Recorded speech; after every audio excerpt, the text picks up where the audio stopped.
You need to sand this one through the sander. So just sit up and figure out what to do. See ya.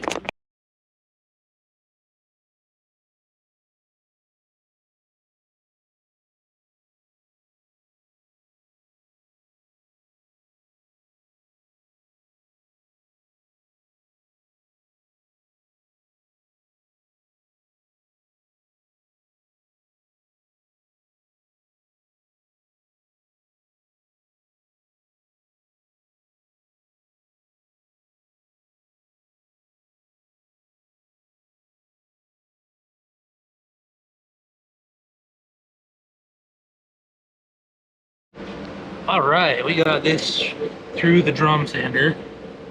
Now I need to go make it square. Yeah, apparently you see they're all different lengths. Apparently I can't measure or line it up when I glue it. So figure out what they do and see it.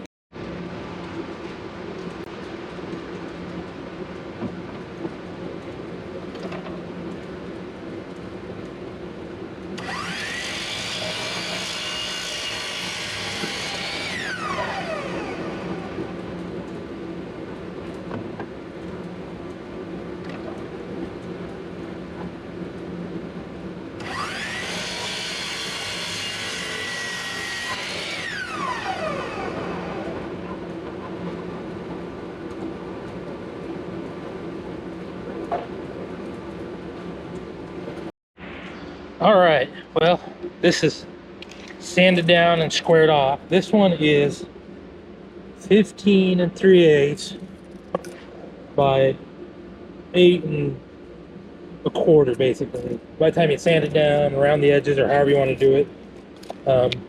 So it's maple, cherry, maple, walnut, maple, cherry, maple. So this would be a good little cutting board for a small kitchen if you're just doing small stuff. You could do it anyway. We could put a little groove in here like this, round the edges off, keep it square edges. I don't know if anybody likes square edges, but that's a good one. So we can do any kind of finish you like you know, any kind of food grade finish. But yeah, that's that one. I'm not sure if I'll finish it out, but we'll see. But I got these others I'm going to do similar stuff. All right, stick around, stay tuned. See ya.